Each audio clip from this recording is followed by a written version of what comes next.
My name is David Wetley. I'm the founder of 360 and 360 Transmedia Storytelling, and today I'd like to tell you a little bit about my experiences with three 360 degree video and still image cameras. The cameras that I'm going to talk about and demonstrate usage of include the Ricoh Theta S, which has this kind of form factor.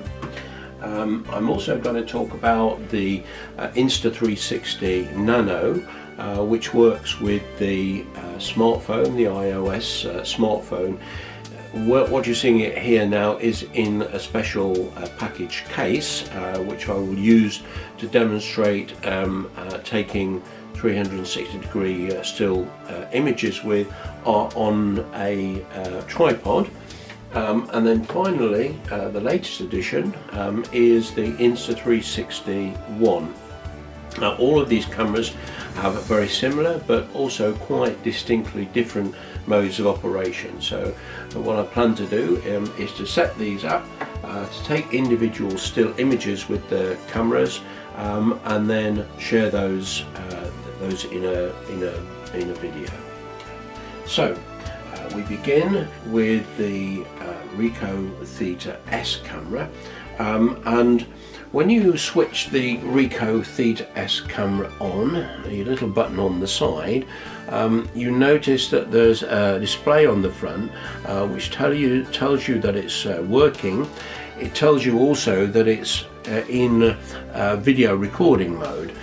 So there are little buttons on the side which allow me to change from video mode to still image mode, and also to switch on Wi-Fi.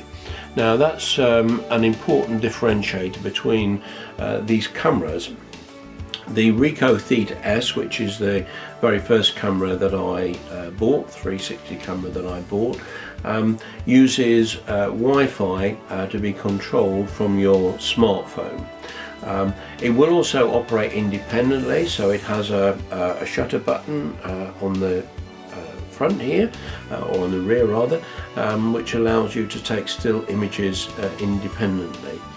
So what I'm going to do is to fix the Ricoh Theta S onto the tripod like this, and actually I learned through trial and error that the shutter button actually takes a picture with the rear lens. So I'm just going to turn it round so that the front lens is facing me. Now I mentioned that these cameras can be controlled, the Ricoh Theta S can be controlled with your smartphone, but it does also allow you to take a picture by pressing the shutter button on the rear of it. When you press the shutter button on the rear of it, it takes a photo instantly, so there's no time delay. So it's a bit like a selfie. You will get a picture which will include your hand. So it makes a little bit of a noise to tell you it's taken. The Ricoh Theta S camera is controlled remotely via Wi-Fi using an application on the camera. You notice when I showed earlier with the Wi-Fi activated, on your smartphone settings, you need to be able to change the Wi-Fi from your network to the Theta S. So I've just connected the Theta S via Wi-Fi. It's a tick there to tell me that it's connected. So this now allows me to connect to the Ricoh Theta S application, mobile application, and I just click on that there, and the application will come up with what the camera sees, and you can see the camera is displaying my image leaning over talking to the camera here, video camera.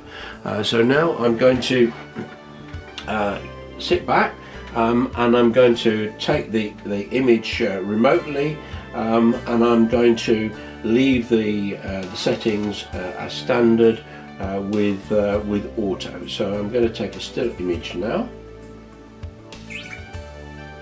and the image synthesizes on the camera, and after a short while it will display the 360 image, and at the moment it's showing live, but if I go to the application and I select camera images, it will show me those images that have yet to be transferred, and I have the two images. The first one I press manually, the second one I just took. So if I click on that second image, it transfers it to your smartphone, and when it shows you on the smartphone, and you can see that it's a pretty good quality 360 degree still image. Now I can use this application already. If I tap on the application at the top button, I can share that to different applications. Now I'm still connected to the Ricoh Theta S via Wi-Fi, so in order to be able to share this image I need to disconnect the Wi-Fi connection, which I can do that, and change that from the camera back to my home network, which is EE Brightbox network. So now that it's set on my network, I can go back to my Theta S application. I can tap on the share button and I can go into Facebook, log in using Facebook.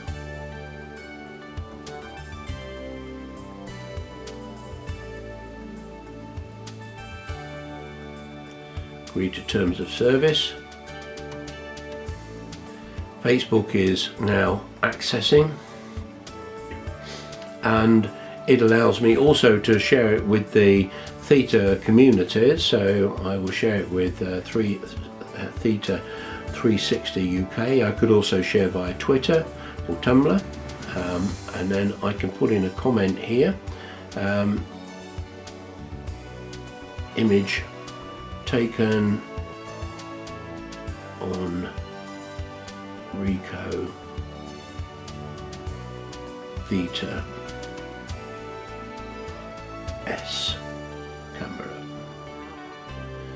Okay, so now I've set that up, I click on done, and that image is now being transferred to Facebook.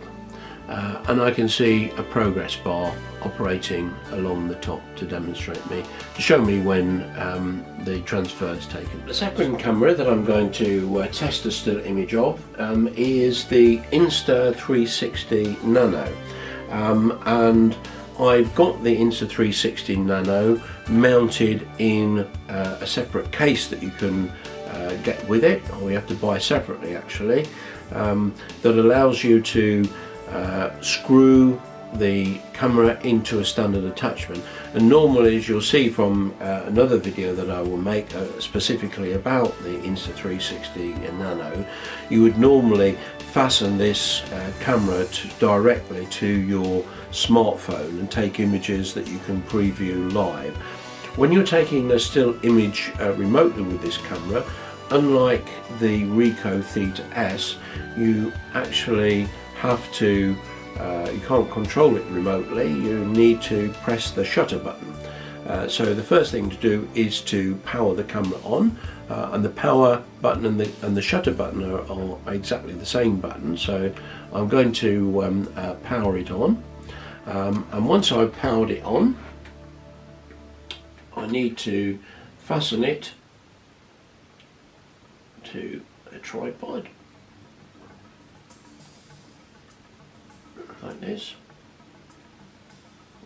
And these tripods are actually a fantastic idea to purchase along with the camera. So I now have the camera mounted on the tripod, and just as I did with the Ricoh Theta S, I'm going to take a still image by pressing the shutter button, and this time the shutter has a time delay, so it's activated about 2 seconds after I press the button. So I press the shutter button and wait,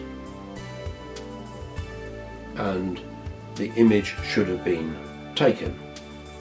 Now With the Insta360 Nano, in order to preview your images or transfer them, you either have to connect the camera to your smartphone, or unlike the Ricoh Theta S, which does not have its own separate camera memory card, the Insta360 Nano does have an micro SD camera card that you can slot into the bottom, so you can store images and transfer images using a memory card, or by plugging directly into your Insta360 Nano. Normally comes in this kind of form factor, and you can see that on the back it's got the power button and the shutter button, and on the front it's got a lightning connector which plugs into your smartphone. So what you do is you have to hold the smartphone upside down, unfortunately, but you slide the lightning connector into the phone. It then activates, which is shown with the red button there, and then it automatically opens the Insta360 Nano application, and what it's showing me there is the live image. Now you can also connect the Insta360 camera to a selfie stick or a tripod, which is actually the device that I've been using here, but you need to have an adapter to be able to do that. I took the Insta360 picture earlier on, and now I'm interested in sharing it onto Facebook, so I press the button there, and it shows me within the application the pictures that I've taken so far and the videos. So the image that I want to transfer is shown at the top of the screen.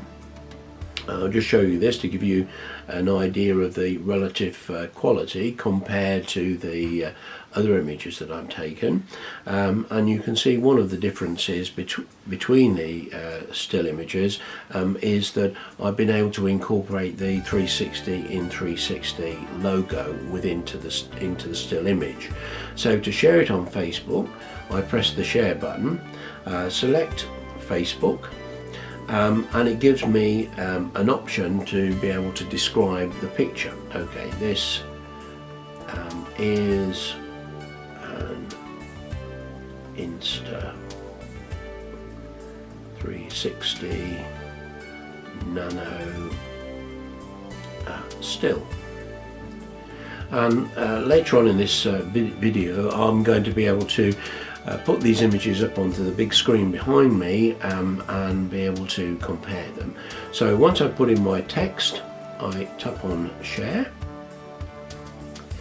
and it has to export the image to begin with, very similar to the way in which the Theta S works, except that it's not so integrated into the application, we might say, and it converts the image and it shares it, and it also allows me to open in Facebook. So now I can see the image in Facebook, and I turn the phone the other way around, and I can see the image that I've transferred. 360 video camera I want to test out the still image capabilities of is the new Insta360 One.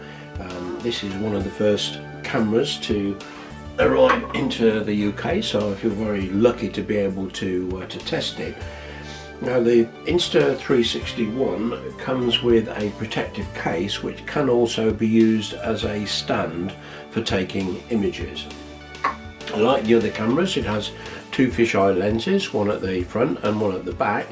And ordinarily when you're taking still images and video, the normal way is to plug it into your smartphone using the little pop-out adapter that you can see there. But in order to make the tests very compatible, I want to shoot an image with the Insta360 One mounted into the tripod so that it's taking effectively the same picture as the other two cameras. So the power button on the Insta360 one is located on the side. So if I press it and switch on, I get a little indicator to show me that, a little blue indicator that show me that the camera is working, and once you're ready to take a picture, it turns to green. So now I'm going to fit the Insta360 onto the tripod. One difference with the between the Insta360 One camera and the Insta360 Nano is that the Insta360 One camera does allow you to take images remotely using your smartphone. But unlike the Theta S camera, it doesn't use Wi-Fi, it uses a Bluetooth connection. So now that I've got the camera switched on, I'm going to load up the Insta360 One application, and I'm going to see if I can connect via Bluetooth. Okay, so if I go into the image option, one of the options is Bluetooth. So I tap on Bluetooth. It tells me that the Insta360 One is disconnected, but I can try to connect it through the Bluetooth connection by tapping on this option here and waiting for the camera to connect. So it's got a tick on there, so if I confirm that, it tells me now that Bluetooth is connected, and unlike the Theta S, it does not display the image that I'm about to take on the camera. So you have to pretty much guess the picture that you're going to take. So if I now set up in the same position as I was for the Theta S, I will take a still image with the Insta360 One camera, press on the shutter button. I get an audible response to tell me that the picture's been taken, and now I'm ready to transfer the picture to Facebook. There are two ways of doing this. Like the Insta360 Nano, I can also use a detachable camera memory card, which is located in the bottom of the Insta360 One camera, or I can transfer the image by connecting the Insta360 One camera to my Insta360 One camera plugged into my smartphone. I look at the album part of the application and I can see the pictures that I've taken. The one that I've just taken with the highest resolution, using the remote capabilities of the Insta360 One, you can see on the screen there. And in order to transfer it to Facebook, I press on the share icon, select Facebook, and again put in a description for the image. So here's an image taken with Insta360 One camera. Okay, so I put in the text to say what it is, and then I tap on the share icon as a 360 picture, share again, and once again, like with the Insta360 Nano, it has to convert the file format before it uploads to Facebook. And you'll perhaps notice that the uploading takes a little bit longer because images on the Insta360 One are a much higher resolution. So I'm going to allow that to upload, and then I can bring up the pictures on Facebook, and you can see the comparison between the quality of the different images.